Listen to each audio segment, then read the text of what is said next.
Hey guys, and welcome to another Path of Exile 2 video. In this video I'm going to be showing you guys a new build that I'm working on. It's for mapping. So this is a crit slash elemental slash freezing build with Comet. I'll just let you guys kind of take a look at how I'm playing right now. So this here is just a random tier 15 quantity rarity delirious map, rare monster, three times paranoia.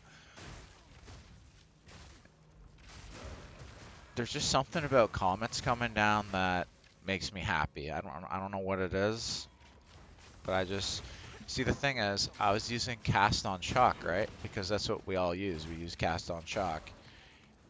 But then I'm mapping and I'm realizing like cast on shock doesn't do a whole lot when you're mapping. You know, it builds up kind of slowly against monsters, not like end bosses, right? Where you build up to that 100% instantly. It's kind of slow, and it just doesn't do a whole lot. So I'm like, what can I do to, maximize the spirit? Do I really need cast on shock? So I took it out and I started playing with different spirit effects, and eventually I came to invocation. So you can see, because of our build and the way our elemental damage builds up, we can actually get our energy up to 100% and get comets out very quick. So we're blasting down comets, not constantly, but a lot of the time you'll see comets coming down. And I feel like that's a much better use of the damage than using cast on shock for mapping. You can see, even though that I'm casting comets, that my mana's not really going down that much. And that's one of the things that was a problem with this build that I had to focus on to make sure that the mana stayed up. So I'm going to show you guys the passive tree. I'm going to show you guys the skill gems, and I'm going to show you guys exactly how I built this character and let you guys check it out. I started following a new build guide from Named Vic. I'll link it in the description. It's a really good new bow build, and I've taken kind of elements of that and elements of what I do and just kind of mixed it together. So basically what I did is I just took the build and put, the south spin on it, essentially, making it worse most of the time. No, but I did really like some of the changes that I made, and yeah, I'll show you guys the changes, and I'll tell you what's different from his build as well. But I can tell you the main difference is that he went for more of a really high DPS, like going for the DPS, as where I kind of scaled back the DPS very slightly so that I could incorporate freeze and so that I could incorporate Comet. And I'll show you guys what I changed to get that result. But I would say visually there's just something really cool about this build. The way the enemies just kind of pop and you see those comets coming down. I don't know. I just kind of like it. So I'll show you guys the passive tree first, because this build does not work without the passive tree. So you got Tailwind, you got Endless Emissions. Now we come up here. We basically want all intelligence if possible. We get this Honed Instincts node. We travel down. We get our quiver effects. We travel down. We branch off here to get this jewel node. And we get this catalysis. I'll just show you guys the jewel really quick. Recover 2% mana on kill, which was really important for this build. I also added 10% area of effect to this jewel with the crit damage, just because I wanted slightly more area of effect.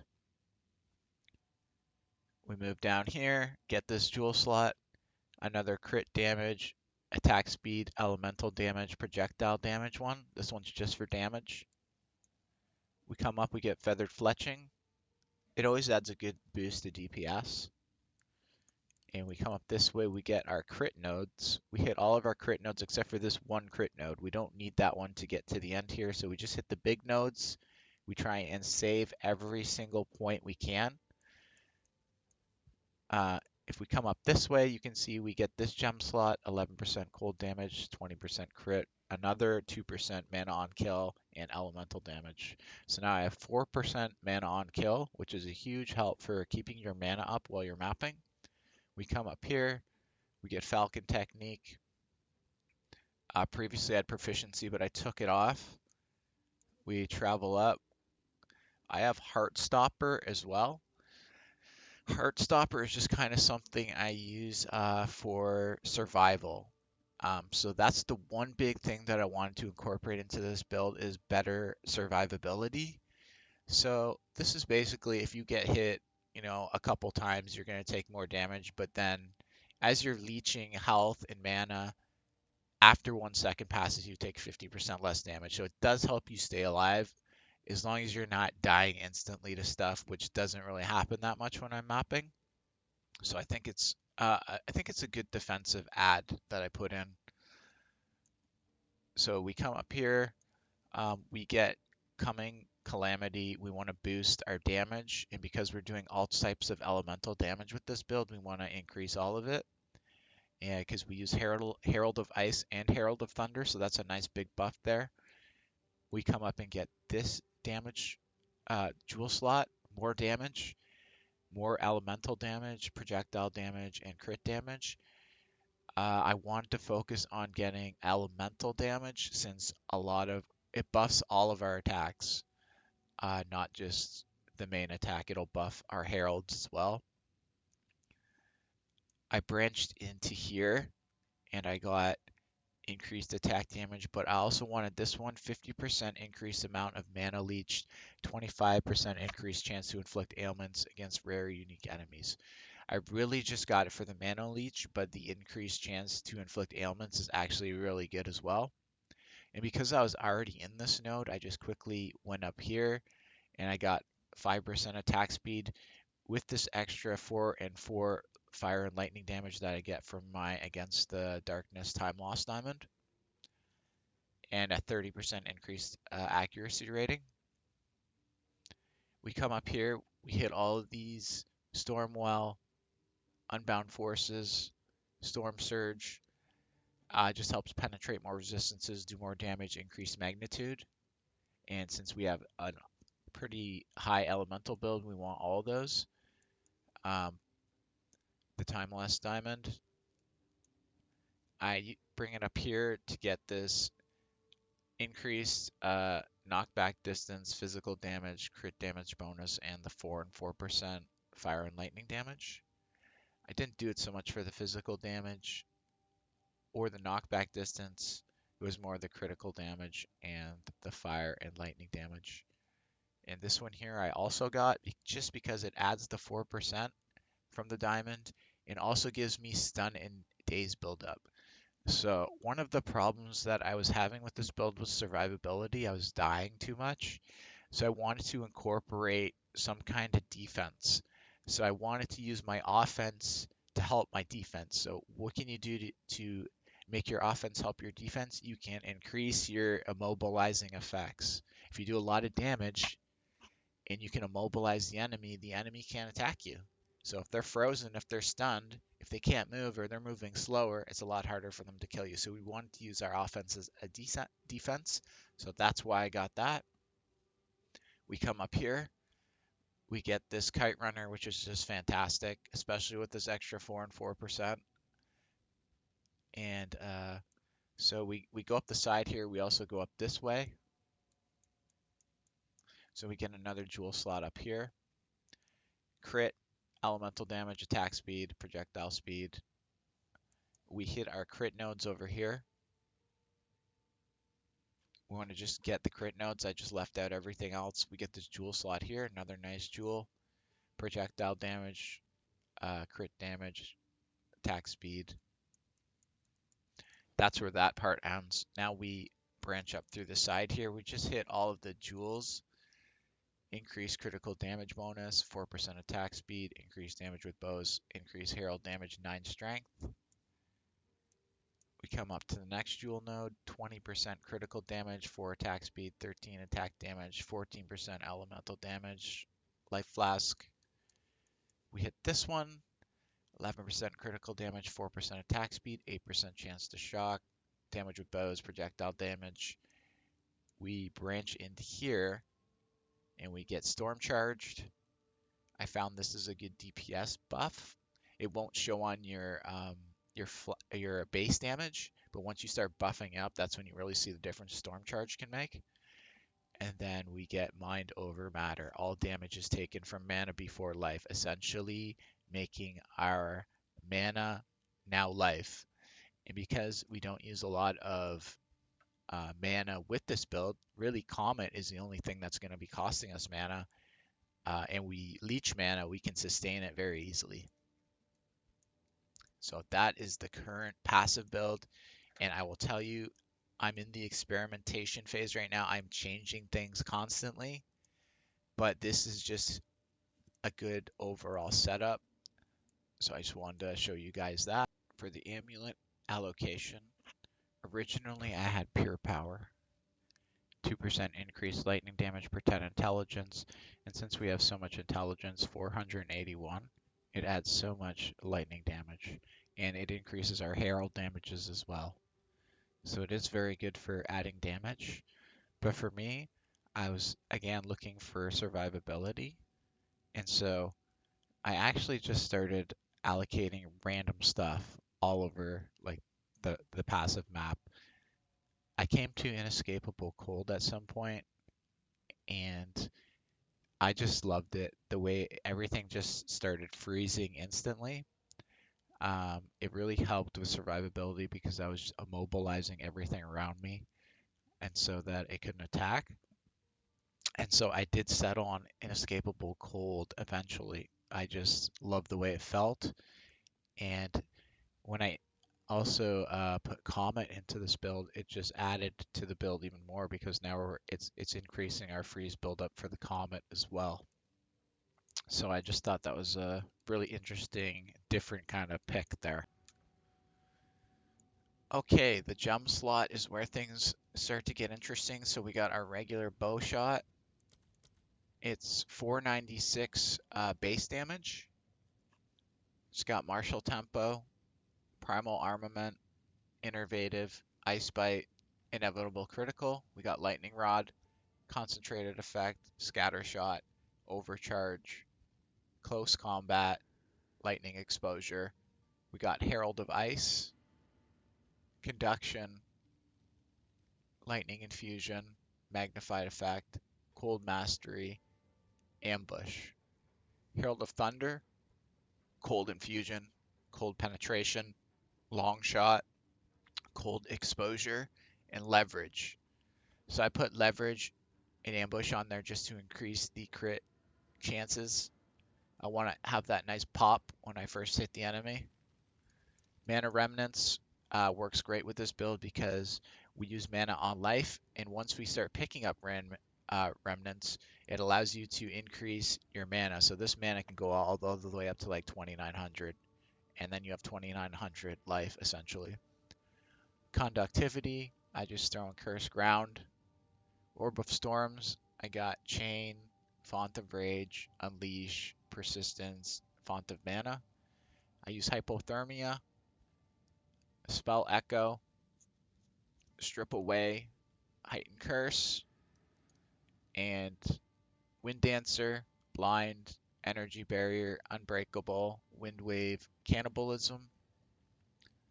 And Cannibalism gives us that 4% life recovered on kill. So now we have 4% life recovered on kill, 4% mana recovered on kill, which helps our survivability a lot. Then Elemental Invocation, currently level 19, 20%. Comet, level 19, quality 20%. Glaciation, more freeze buildup.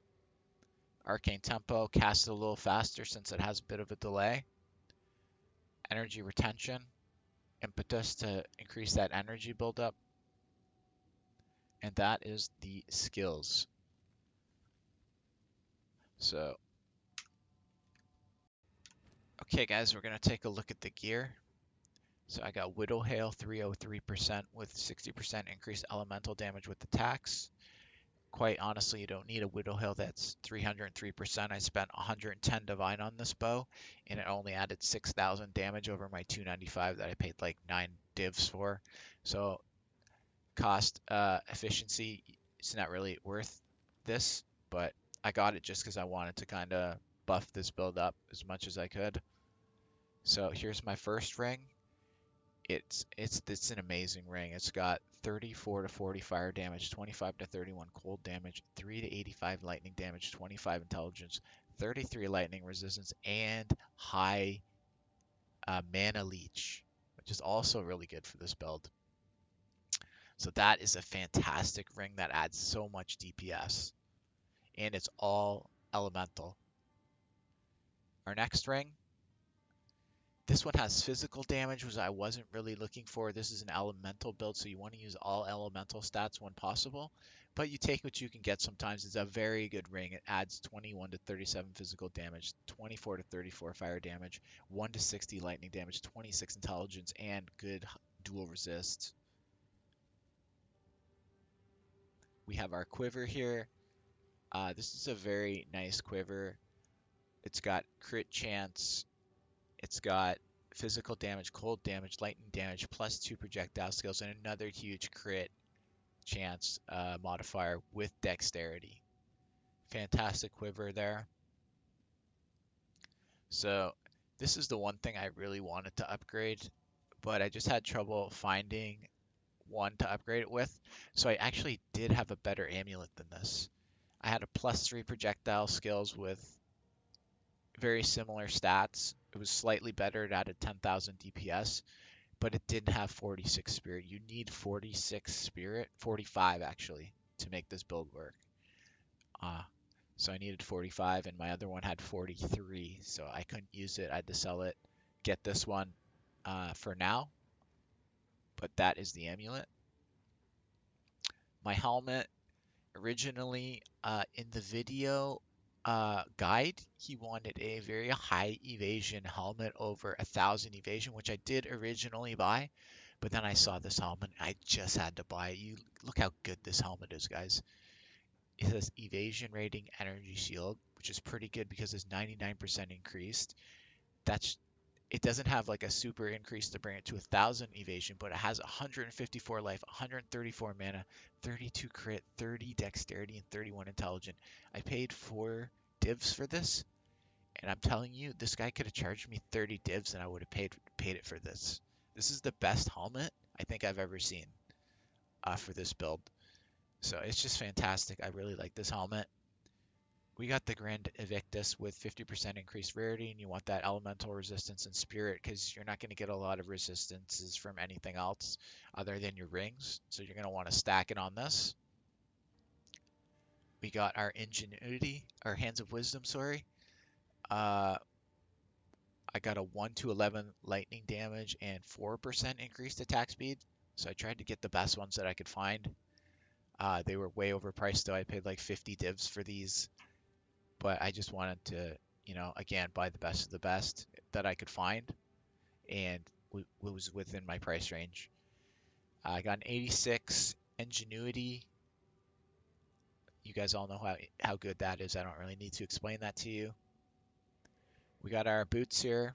These are some really good boots that I've had for a while. Good evasion and energy shield, 35% movement speed, max life, intelligence, dual resist, plus chaos resist, which is excellent. We got our melting maelstrom, and we got our Olroth's Resolve. So that's it for the gear, guys.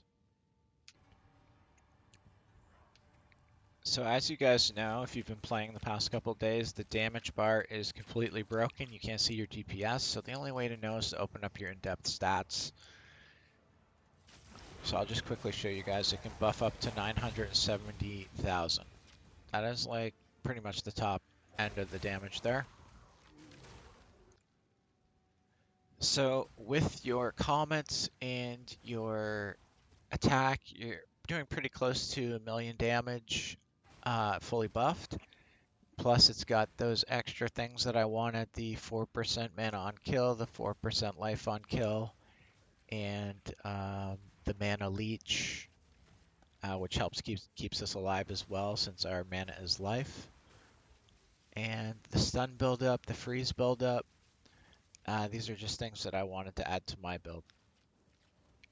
And that's the build right now in its current iteration. I'm always doing new builds, experimenting, adding, taking things away. I just thought this one was kind of cool, so I just figured I'd make a video on it while I'm still using it. And I hope you guys enjoyed it. And again, check out Named Vic's video because he is the original maker of this build. I just kind of tweaked it a bit and put my spin on it. But if you want to follow his build, just check out the link in the description. Thanks for watching, guys, and I'll see you in the next video.